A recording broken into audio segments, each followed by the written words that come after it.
Бичлэгээ эхлэхээс өмнө та pop culture, танин мэдхүү уран сайхны ертөнцийн ард ямар сонирхолтой нууц багтан өгөл мэд гэдэг түүхүүд нуугдж байдгийг мэдмээр байна уу?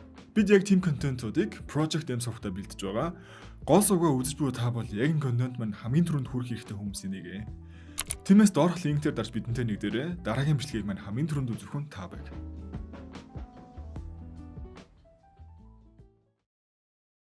Эдүү маань эмээг буутаа болсон хэргийн ард мафийн бүлэглийнхэн байгаа л гэсэн хэлээд байгаа. Тэгээ яг уу мани дээр очоо гүвж гарнаа. Үүнтэй зэрэгцээ тэр мафи хамгийн цэвэрлэгээ бохир арын ажлыг хийдэг байсан гэсэн нөхдүүдээс эмнэлэгт нийслэг хийж буур өргөцсөн хаюудын жагсаалтыг олж байгаа. Ингээ хаюудын жагсаалтын дагуу судалгаа хийж үзэхэд хангалттай мөнгөгүй, эрхэлсэн ажилгүй, ядарч цөхөрсөн иргэд байсныг олж тогтооно. Эдгээр иргэдэнд буугаа захиалгатай интернет сайт ашиглаж байсан ба энэхүү сайтаар дамжуулан захиалагч нарын гар утсыг хакерлаж мөн л тэднийг мөрддөг. Эдүү маань эмнэлэгт иргэн ирэхэд Мөнбэг түүнийг хүлээн сууж илаа. Тэд хоорондоо өнгөрснөө харилцах бөгөөд Мөнбэг багада ээжтэй хаягдаа зогсохгүй бүр хүний 8-ны хоригч болсон хүүхэд юм байна л да. Нэг нүд мүдээ алдаж малтсан ч шиг айгүй хэцүү. Азар Америк руу зарагдаад явах үед нь түүнийг тусгай хүчнийхээ аварсан юм билээ. За ингээ харагдаж буй хөө бол ахлах сургуулийн сурагч. Тэрээр сургуулийн атмаануудад мөнгө босгож өгөх хэрэгсэл найтаал байнга дээрлэх үлдэгэ. Сүүлдээ бүр тэр атмаанууд нь хэрэг сэтэрч ээжийнх нь иргэний өмлөхийг шаардсан түүгээр нь мөнгө хүлэгчдээс мөнгө зээлнэ тэрин. Хинч байдгаараа ажиллаж амьдрах гэж хичээж буй ээжигээ хаана хинээс идгийг мэдэхгүй өрөнд оруулж амьдралын там болгохыг хүсэхгүй штэ. Хэрэндээ гуйж эсэргүүцэх хэдийч 하라고 이발 새끼야. 하지 마. 하지 마. удаа дараа бууны хэрэгт сэжиглэгдээд буй мафийн нөхөр яагаад энэ бүхэн өөртөө тохиолдоод буй гайхан судлуулахад доор нь хамаг цэвэрлэгээ бохир ажлыг хариуцсан хийдэг тэрний хүн нь энэ хэрэгт холбогдоод байгааг мэдхэн зэр. Гэвч хэсэгхэн орон өнгөрөхөд энэ бүх хэргийн ард яг үнэндээ хэн байсныг бид олж мэддэг. Explain. Явж явж Мөнбэг л байсан байгаа. Төлөвлөгөөнд нь дутагдал гарсан гэх үндслээр өөрийн дор ажиллах нэг хүнээ юу ч болоогүй мэд буудаж хөнөөх тийм л харгисныг. Дулаахын нэмсэглэлийнх нь ард эмэл хүтэн сэтгэл нуугдж байжээ. Тэрээр Америк том болоод өөрийг нь хүний 8-ны хохирогч болгосон гаруудаас өшөө авахар шийдсэн бөгөөд энх явцдаа нэгэн том мафийн толгойлогчийн анхаарал өртчихлээ. Түн шиг айцгүй зөрөгтэй хүүхдийг өөр дөрөө авч өсгсөн нь Мөнбэг байж.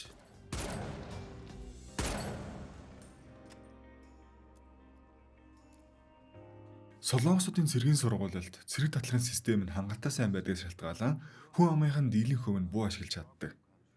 Мөн нөгөө талаараа ард иргэдийн сэтгцэн хямрал хүн түвчээр ажил хөдөлмөр улс төрийн нөхцөл байдал дээр нь тулгуурлан Солонгос улсад буу оруулж өмнө дэгдээгээд үүнийхээ дараагаар зэвсгийн наймыг дэлгэрүүлэх нь л Мөнбэгийн гол төлөвлөгөө. Сэжиг авсан мафийн босс доод цэвэрлэгээ бохир ажлаа хийлгдэг хэсэг бүлэг итгэдүүдийн ахлагч Чумманыг дуудаж уулзан буугаар оролдоод байгаа хэсгийг асуугаад цагдаад баригдсан нэгнийхэн зургийг үзүүлэх даруйд мань хүн мэдэхгүй л гэж үрийдэг. Гэхдээ хоёр тал нэг нэгийгээ юу бодож яваад байгааг нь гадарлаа л байгаа. Ахлах сургуулийн сурагч Кюжин өөрийн найз мөн л адилхан дээрлэхүүлж хоол унд нь байн гуйж явдаг найзтайгаа хамт юм мэдээ сууж байна. Энэ үеэр тэнд хэсэг бүлийн нөхдийн зодон болох ба харин тэр дунд нь Мөнбэг тоглоом буугарч ихэн солиоруулж өгнө.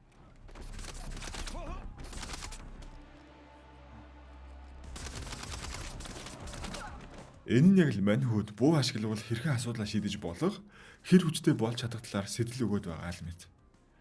Тэр л арганд нь хэдийн орсон. Буу хэрхэн ашиглахыг хүртэл Мөнбэгээр заалгах бөгөөд байдал нэг л бишдэх гээд байна.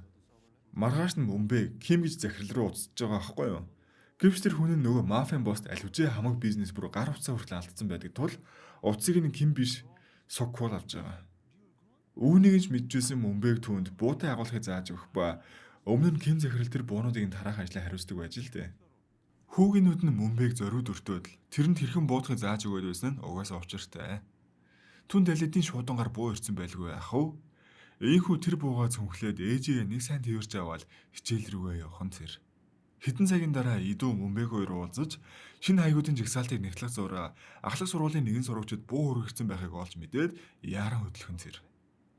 Энэ үеэр бүх сургуулийн гарах гарцыг аль эдийн төгсөн байх бөгөөд одоо бүх зүйл оройтсон байт.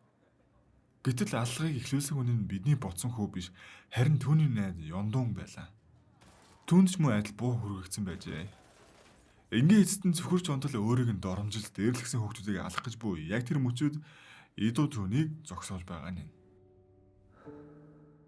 Нөгөөд нь ухаарлан хэдэн мөрт хайрлж байж нэг юм зогсоож байгаамаа. За ер нь энэ мөчөөс эхлэн Мөнбэг нэг л биш байгааг хэдийн анзаарсан байлгүй яах вэ? Аль эртнээс ч түүнийг сэжиглэл байсан юм байна л дээ. Яг энэ сургууль дээр болсон хэргийн дараа түүнийг баривчлахаар зэхэж байсан хэдий ч Мөнбэг зүгтэж амждаг. Нэгэнт хэрэг явдал Солонгост даяар бичтэд ирсэн тул нөгөө мафийн гар манай үнд Ким захирал бууны хэрэгт холбоотой байсныг мөн одоо дооджуулан өөрөөс нь нууцаар холбогдоод байсныг хэлнэ. Цагдаа нар нэн дайрууд хараагдсан буунуудыг хурааж эхэлсэн ч мөн л ялгаагүй цоммааны хүмүүс давхар хурам цагдаагийн дүрсгээд цуглуулж л байдаг. Сокку нэгэн сэжиг авсан тул цоммаан дээр ирээд Ким захирлыг болсон газараа очиод хуруунууд нь тастаад авчирхийг тушааж байгаамаа. Хуруунууд нь байж ижил утасныхын кодыг нээж чаднаа ухааны юмэрсэн шиг. Үнэн дээр тэр Ким захирлыг нь цоммаан сүүлийн мөчөд алаагүй амьд үлдээсэн юм байна л да. Тэгсэн тулд буунуудын талаар мэдээлэл авч өнөөдрийг хүртэл төлөвлөгөөгөө амжилттай хэрэгжүүлж чадаад байгаа нь тэр. Сайн дач энэ нэг босс царайлсан юм нь өөрөө хүртгэс тул хүртэж байгаа байхгүй юу? Өөдгүүгээр хамгал хар бор бохир заван ажлаа хэлэгдэг хэрнээ өргөлж хэлсэн ярьснаас зөрдөг байсан болохоор л урвсан юм. Ингээд түүнийг Суккугийн хүмүүс мөрдөж байгааг мэдж байгаа тул ямар ч цогцос болдог газараа очиод ухнаа. Ийхүү ажлаа дуусгачаад хэсэг дүүнартайгаа саунд суух бөгөөд Соккугийн хүмүүс ирэх үед тэднийг тэр саундаа өчиг гөөл буудаад алж байгаа. Нэгэнд бүх төлөвлөгөөгөө баригдсан тул бослог гаргаад эхэлж боон лээ.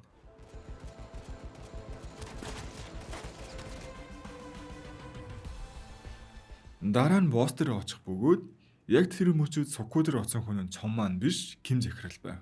Би бинэ үзэн хацсан хоёр нөхөр хоорондоо буудалцаар хойл-хойлал өгч байгаамаа чааваас.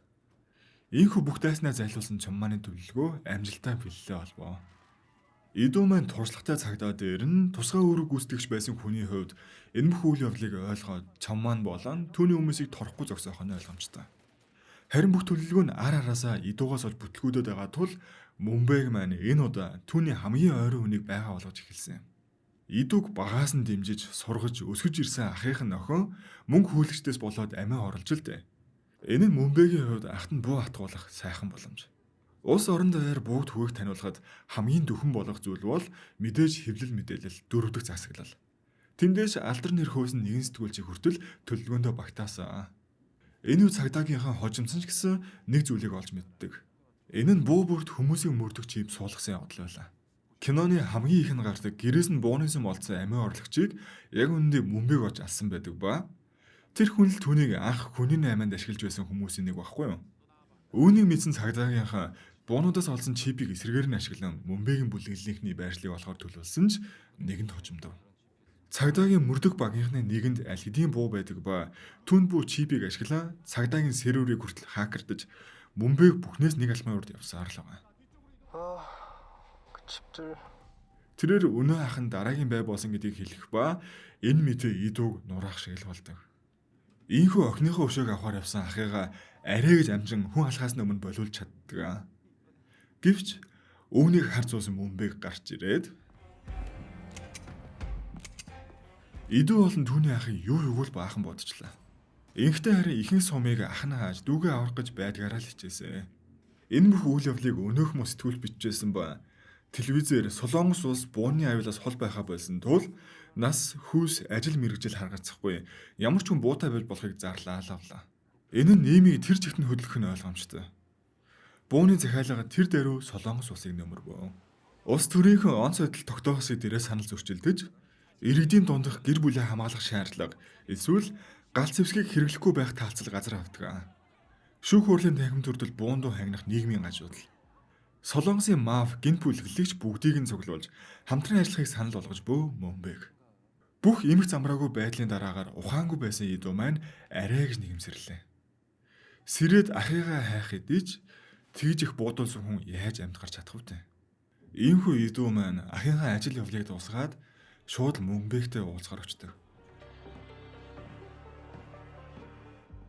Түүний яагаад энэ бүх ядлыг зохион байгуулад байгаа талаар асуухад энэ бүх хүмүүсийг аварч чадах зүйл бол чиний тэр хямдхан өрөв сэтгэл биш буу юм аа гэж жагсагчд ихээхэн цугларсан талбайд буугаар дүүрэн ачаана машин задлж бооно.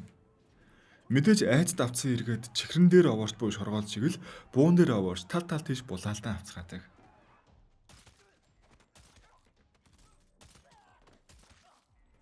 Инхийн замаар шийдэгдэхгүйг нэгэнт ойлгосон Идүү маань Мөнбэгийн хүмүүс дундаас арай гэж амултрах ба гадаах иргэдийн хөдөлгөөнөө зогсоох нь л одоо хамгийн чухал.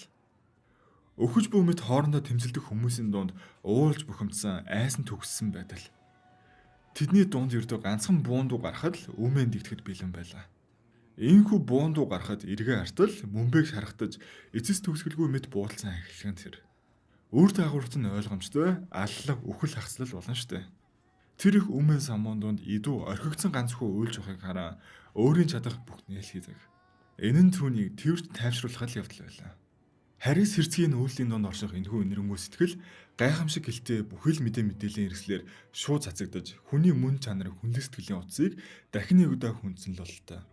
Энэ үйл явдлын дараагаар азаарч хөө нилээдгүй иргэд цагдаад бууга оруулж эхэлдэг. Хүчрхийлэл бол шийдэл биш ээ гэж итгэх хэрэгэд.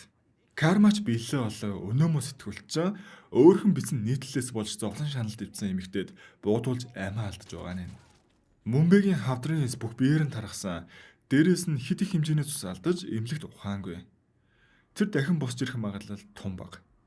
Харин энэ үеэр Америкийн галц эсхийн наймаачид Солонгост анц авгарсан тул бээ төлөвлөгөөндөө орж буй дүрслэл гарнаа. Тэд ямар нэгэн зүйл хэрэгжүүлэхээр тохиролцоолгоо. Ийхүү киноны төгсгөлд манай залуу амийг нь аварсан хүүхдийн ханд ажиргалтай аргагүй годомжоор алхаж буугаар кино маань төгсдгөө. Энэ бичлэгээ хурдан хүрэхгээ байдгаар яран хэлээ. Та хэд маань лайка сайн дараа саб хийгээгүй бол сабаа хийгээд үзээрэй. Тэгэх юм бол мэдээ шинэ бичлэг бүрээ цаг алдахгүй үзэн штэ. Аман дараагийн бичлэгийн санал асуулгыг би Instagram дээр оруулъя. Ороо саналаа өгөөрэй. Ингээ энэ удаагийн бичлэг дуслаа. Дараагийн бичлэг хүртэл түр баяр та.